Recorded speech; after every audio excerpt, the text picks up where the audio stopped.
तो मूवी की शुरुआट में हम एक लड़की को देखते हैं जिसकी गाड़ी खराब हो गई थी। ये हेल्प के लिए फोन लगा रही थी पर यहाँ नेटवर्क नहीं आ रहा था। तभी एक ट्रक वाले ने इसे लिफ्ट देना चाहा पर उसे देख के डर रही थी। तभी यहाँ एक पढ़ा लिखा डिसेंट आदमी आ गया। इसने उसके साथ जाने का डिसाइड किया। ये आदमी के साथ जाने लगी और उसे थैंक्स कहा। तभी से एक लेडी का कटा हाथ मिला। हमें पता चला ये आदमी सीरियल किलर है जो स्पेशली लड़कियों का कत्ल करता है। लड़की खौफ से भर गई। सीरियल किलर ने इसे भी ब्रूटली मार डाला। अब हम एक बस को देखते हैं जिसके अंदर कुछ लोग थे।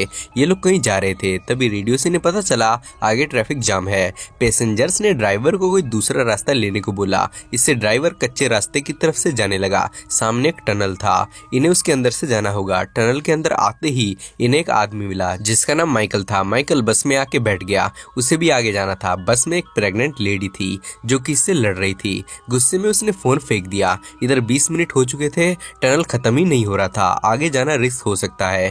इन्होंने बस घुमाने को बोला।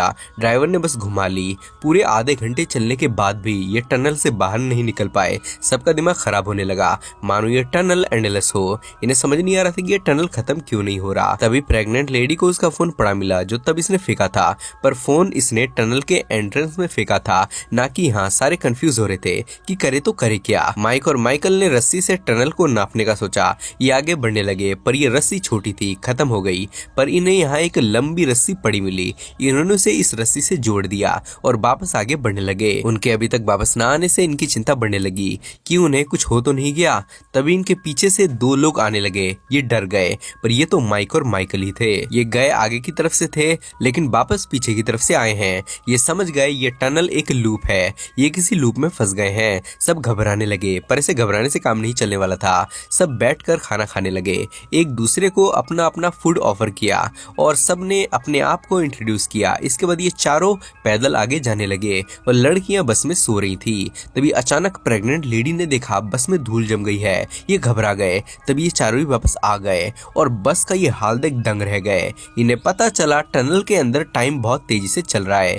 इन्होंने अभी खाना खाया था पर वापस इन्हें भूख लग गई थी, पर इनका खाना सड़ चुका था। इनकी टेंशन बढ़ने लगी। तभी बस में इन्हें एक मैप मिला, जबकि ड्राइवर ने कभी मैप रखा ही नहीं था। इन्हें लगा इनके अलावा कोई और भी है यहाँ, उसी ने मैप रखा होगा। मैप में यहाँ से बाहर निकलने के इंस्ट्रक्शंस थे। तभी एक आदमी को कोई घसीट कर ले गया। ये डर गए और उसके खून के निशानों को फॉलो करने लगे और एक वॉल के पास पहुंच गए। वॉल के उस तरफ कोई रूम था। ये दीवार को तोड़कर अंदर आ गए। रूम इन्हें नॉर्मल लग रहा था पर ये नॉर्मल था नहीं। ये किसी सीरियल किलर का रूम था। लड़कियों के कटे हाथ रखे हुए थे। मैप से इन्हें पता चला यहाँ ऐसे ही 6 टनल्स है। ये दूसरे टनल में जाने का रास्ता ढूंढने लगे। रास्ता इन्हें मिल गया। ये दूसरे टनल में चले गए। तभी हमने टीवी में देखा उस सीरियल किलर ने एक लड़की को कहीं कैद कर रखा है। लड़की हेल्प की आवाजें लगा रही थी। ये दूसरे वाले टनल में आ चुके थे। तभी इन्हें यहाँ वही बस खड़ी मिली। ये देखिए हैरान हुए। इन्हें बस के अंदर ताजा खाना मिला। ड्राइवर ने टॉमी पर गन तान दी और खाना मांगने लगा। कहा ये मेरी बस है इसलिए ये खाना भी मेरा है, तुम भागो यहाँ से।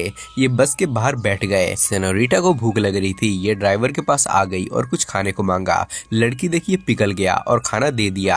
ये उसे खाने लगी। माइकल ड्राइवर के पास आया और अगले वाले टनल को ढूंढने चलने को कहने लगा, तभी हम इस लूप से निकल पाएंगे। पर वो नहीं मानता। टॉमी ड्राइवर के खिलाफ सबको भड़काता है और उस पर हमला करने को कहा, तभी हमें खाना मिलेगा। पर कोई बात नहीं मानता। टॉमी जब सेनोरिटा के साथ अकेला था तभी ये उसके साथ जबरदस्ती करने लगा। सेनोरिटा ने इसे मार के दूर किया और बस में आके बैठ गई।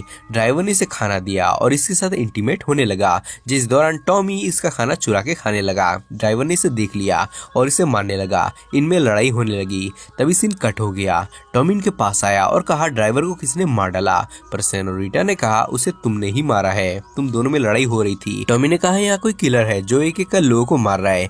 तभी इन्हें एक सीक्रेट होल मिला जिसके थ्रू ये एक रूम में आ गए। यहाँ कटी उंगलियां रखी हुई थी और टीम में इन्हें वो लड़की भी कैद मिलती है। साथ ही सेनोरिटा को उसकी ही फोटोज मिली कि कैसे ये बूढ़ी होगी। अब ये तीसरे टनल में आ गए। यहाँ भी वो बस थी पर अंदर खाना नहीं था। यहाँ इन्हीं के कंकाल पड़े हुए थे। खाना सड़ चुका था। ये खुद के कंकाल देख शौक हो गए। टॉमी सड़ा हुआ खाना खाने लगा जिससे इसे उल्टी आ गई। प्रेग्नेंट लेडी ने इस पर दया किया और इसे एक बिस्किट खाने को दिया, पर यह शेल्फिश था। इसका खाना छीनने लगा। माइकल ने इसे दूर किया। इसके हाथ गन लग गई। गन के दम पर इसने सबका खाना छीन लिया और सेनोरिटा के साथ बदतमीजी करने लगा। इसके बाद इन्हें एक रूम का डोर मिला। ये अंदर आ गए जहाँ टीवी पर वही लड़की थी। तभी टॉमी ने टीवी तोड़ छोड़ दिया, ये साइको होता जा रहा था, ये सबको मारना चाहता था। माइकल इसे काम डाउन करने लगा पर ये उसे भी शूट करने जा रहा था। दोनों में लड़ाई होने लगी। माइकल ने इससे गन छीन ली पर टॉमी ने होशियारी से प्रेग्नेंट लेडी को पकड़ लिया और गन मांगने लगा। माइकल को गन देना पड़ा। टॉमी से मजबूर करने लगा माइकल पर गोली चलाने को। इसने उसे एक गोली मार दी। इसके बाद स्कूल गर्ल को मारने लगा और इसे रूम में ले आया। ये इसके साथ गलत करना चाहता था, इसका गला दबाने लगा। लड़की ने इसके सर पर बोतल फोड़ दिया। टॉमी ने इसे शूट कर दिया। लड़की मारी गई। इसके बाद सेनोरिटा का गला दबाने लगा। वो इसे भी मारने जा रहा था कि तभी टॉमी को भी उसी मिस्टीरियस किलर ने मार डाला। फिर इनके सामने एक नया टनल आ गया। ये उसके अंदर आ गए। प्रेग्नेंट लेडी का डिलीवरी का टाइम आ चुका था पर बच्चा होते ही वो दुनिया से चल बसा। माइकल लेडी को शांत करने लगा। वहीं इधर सेनोरिटा को भी किलर ने मार डाला। इन्हें टनल से निकलने का रास्ता मिल गया पर तभी पता नहीं क्यों प्रेग्नेंट लेडी ने माइकल को स्टैप कर दिया। वो गिर पड़ा। तभी हमने देखा माइकल को एक बेड पर होश आया है। बगल में वो किलर था। यहाँ पर फिल्म का प्लॉट रिवील होता है। जिस दिन सीरियल किलर ने उस लड़की को मारा था उस दिन किलर के पीछे पुलिस पड़ गई थी। चेजिंग के दौरान किलर का एक्सीडेंट हो गया था। किलर ने एक ऑफिसर की वाइफ को किडनैप कर लिया था। किलर एक्सीडेंट के चलते कोमा में चला गया। माइकल को जानना था कि उसकी वाइफ को इसने कहाँ कैद कर रखा है, इसलिए वो एडवांस टेक्नोलॉजी की मदद से इसके कोमा में आ गया था। टनल में जो कुछ भी हमने देखा वो सब किलर के दिमाग की इमेजिनेशन थी। जितने भी लोग थे कोमा में वो सब किलर की ही मल्टीपल पर्सनैलिटीज थी। किलर को मल्टीपल पर्सनैलिटी डिसऑर्डर था। इसे अब भी पता नहीं चला था इसकी वाइफ कहाँ कैद है, इसलिए माइकल वापस इसके कोमा में जाने लगा। पर किलर को होश आ गया और उसने माइकल को मार डाला। पर यह तो माइकल का बुरा सपना था। खैर माइकल इसके कॉन्शियसनेस में आ गया और अपनी वाइफ का पता पूछा। किलर ने कहा औरतें बुरी होती हैं, इसलिए मैं सिर्फ औरतों को ही मारता हूँ। मेरे डैड शराबी थे। मेरी मॉम मुझे खास प्यार नहीं करती थी। उनके अफेयर्स थे। हमेशा मॉम डैड के बीच लड़ाई होती रहती थी।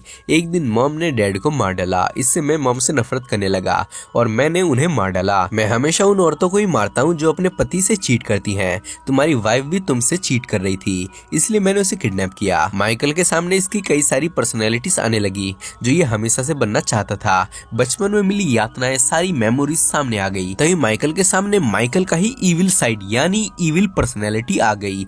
यही इविल पर्सनैलिटी सबको मार रही थी। माइकल भी सीरियल किलर बन सकता था पर उसने अपने इविल साइड को अपने ऊपर हावी नहीं होने दिया। पर आज कॉन्शियसनेस में वो हावी हो रहा था और सीरियल किलर के चाइल्ड पर्सनैलिटी को गोली चलाने को कहा। उसे उकसाने लगा पर माइकल उसे ऐसा करने से रोकता है। इससे वो मान जाता है। माइकल इसे कोमा से बाहर निकाल देता है। अब जब सीरियल किलर को होश आएगा तो वो अच्छा इंसान बन चुका होगा। इधर माइकल अपने इविल साइड से लड़ाई करता है पर इसका इविल साइड ज्यादा ताकतवर था। उसे हरा देता है और कॉन्शियसनेस से बाहर जाने लगा। यानी माइकल के बॉडी में इसका इविल साइड होश में आएगा और लोगों का मर्डर करेगा। पर माइकल ऐसा नहीं होने देगा। वो खुद को शूट कर लेता है ताकि इसका इविल साइड बाहर दुनिया में ना जा सके। खुद को शूट करने की वजह से रियलिटी में भी माइकल मारा जाता है। किलर को होश आ गया और उसने माइकल की वाइफ का पता बताया। पुलिस पते पर आ गई और लेडी की जान बचा लिया। यही ये मूवी खत्म हो गई।